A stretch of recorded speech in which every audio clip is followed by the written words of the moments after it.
Hey, happy Friday, everyone. I'm Don Harkins with your Florida House team and your Florida Loan team. In this seller's market with low inventory, it's not unusual for a seller to have multiple offers on their home. A lot of people think in a multiple offer scenario, the highest offer is usually going to be the best offer.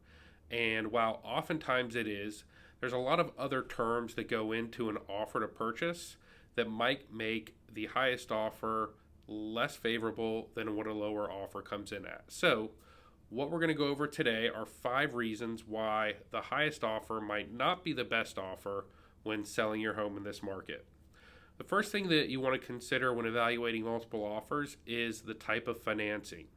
Certain lenders in our market have a track record of closing deals on time or even ahead of schedule, and certain lenders have a track record for having loans not close at all or close excessively late. There's also certain types of loans like FHA loans and VA loans, which may have extra requirements that the property or the borrower has to meet in order for the loan to close and get approved. So, all things being equal, it may make sense in certain scenarios to take a lower offer that's conventional financing or cash financing over maybe VA, FHA, or even USDA financing, along with some other options. The second reason that a lower offer might be a better offer is if there is an excessive closing timeline on the highest offer. In real estate, time always equates to risk.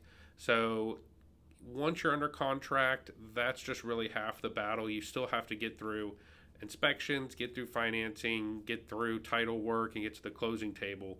The longer that process takes, the more time there is for something to go wrong. Things that can go wrong, you could have a major appliance go out, you can have a major roof leak, you could have a plumbing leak.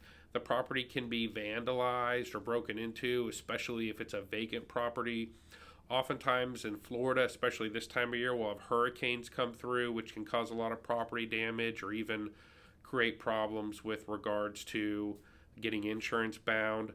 And lastly, home prices are continuing to fluctuate and interest rates can continue to rise. So, all that time off market, while an offer may be two, three, five, or even $10,000 higher, if there's an excessive closing timeline, it might make sense to look at a lower offer that's going to close quicker in terms of meeting your needs and evaluating the best offer.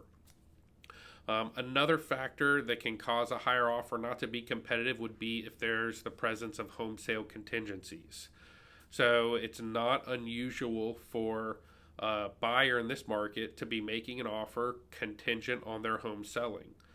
Sometimes those homes are already on the market, sometimes they're already pending, and sometimes they haven't been listed yet.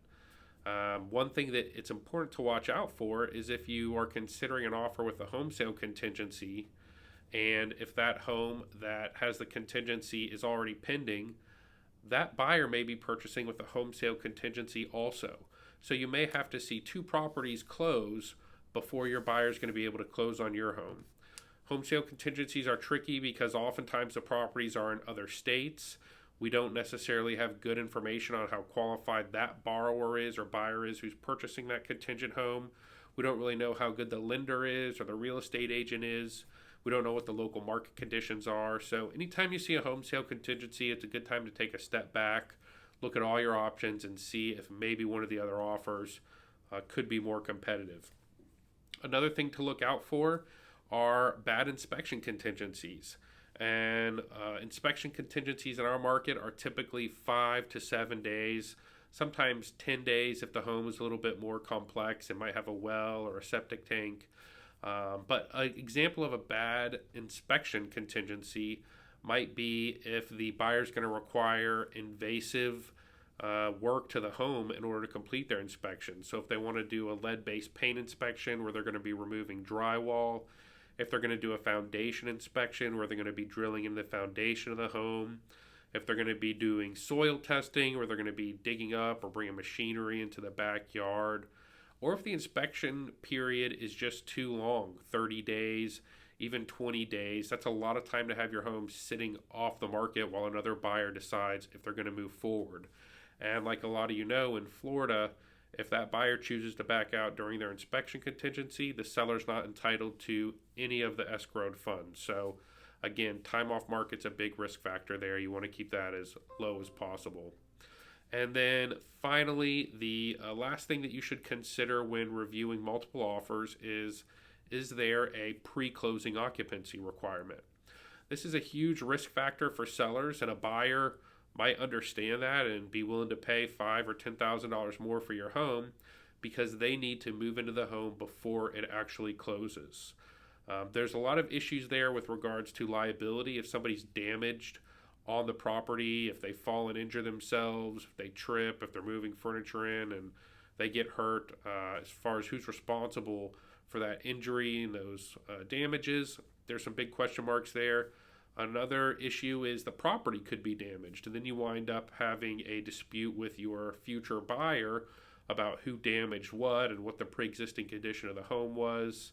And then finally, there's the worst case scenario where you let somebody move into your house, but ultimately that sale fails to close. And now you could be in a position where somebody's living in your home, you have expense of living somewhere else, and you wind up potentially having to evict somebody from your property without a proper lease in place and with really difficult relationship dynamics between you and that buyer that couldn't close. So those are just 5 things to think about when evaluating multiple offers.